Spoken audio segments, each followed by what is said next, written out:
اعوذ باللہ من الشیطان الرجیم بسم اللہ الرحمن الرحیم الصلاۃ والسلام علیک یا رسول اللہ وعلی آلک واصحابک یا حبیب اللہ بلغ العلا بکمالہ، وہ پہنچے بلندیوں پر اپنے کمال کے ساتھ، کشف الدجا بجمالہ، آپ صلی اللہ علیہ وآلہ وسلم کے جمال سے تمام اندھیرے دور ہو گئے، حسنت جمیع خصالہ، آپ صلی اللہ علیہ وآلہ وسلم کی تمام عادتیں بہت اچھی ہیں، صلو علیہ وآلہ، آپ صلی اللہ علیہ وآلہ وسلم پر اور آپ کی آل پر درود و سلام ہو۔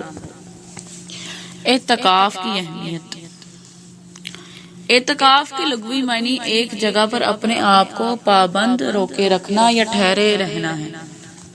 شرعی اصطلاح میں اس سے مراد ایک ایسی عبادت ہے جس میں مسلمان مقرر وقت کے لیے دنیا سے الگ ہو کر یاد الہی کے لیے بیٹھ جائے، اور یہ عبادت رمضان المبارک کے آخری عشرے میں کی جاتی ہے۔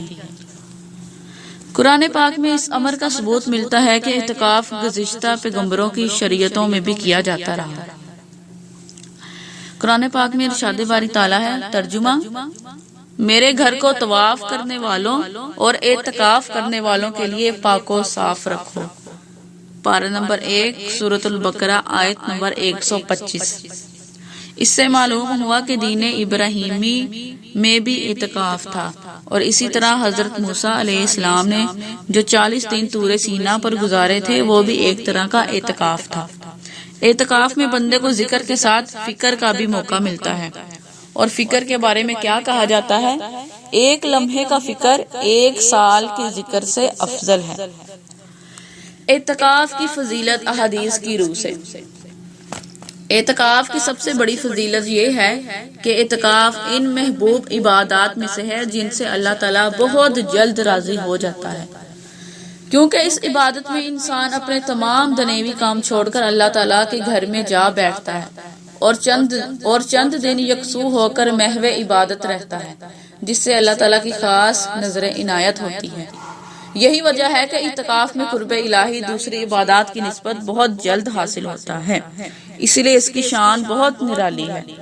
حضرت ابن عباس رضی اللہ تعالیٰ عنہ سے روایت ہے کہ نبی کریم صلی اللہ علیہ وآلہ وسلم نے معتکف یعنی اعتکاف کرنے والے کے بارے میں فرمایا کہ وہ گناہوں سے باز رہتا ہے اور نیکیوں سے اسے اس قدر ثواب ملتا ہے جیسے اس نے تمام نیکیاں کی ہوں۔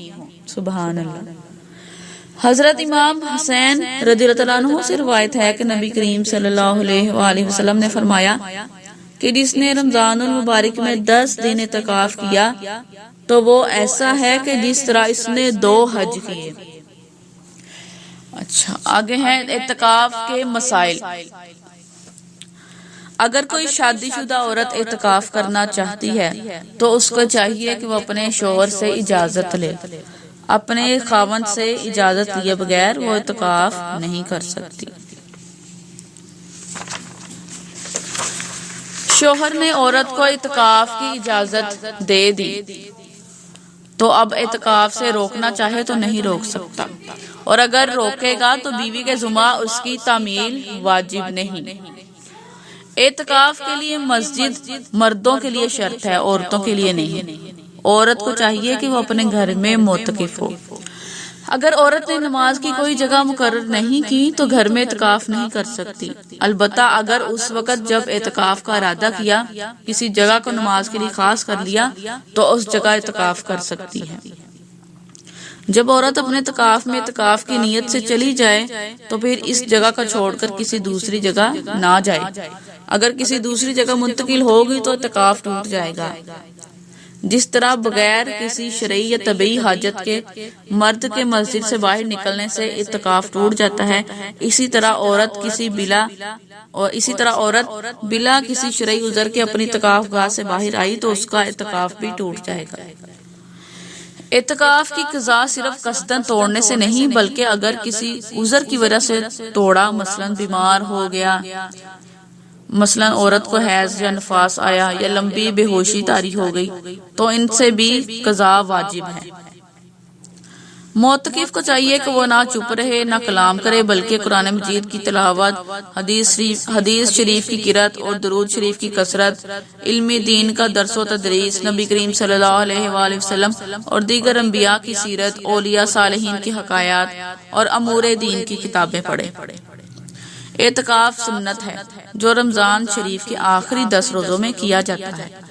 اس میں روزہ شرط ہے، لہٰذا اگر کسی مریض یا مسافر نے اعتکاف تو کیا مگر روزہ نہ رکھا تو سنت ادا نہ ہوئی بلکہ نفل ہوا۔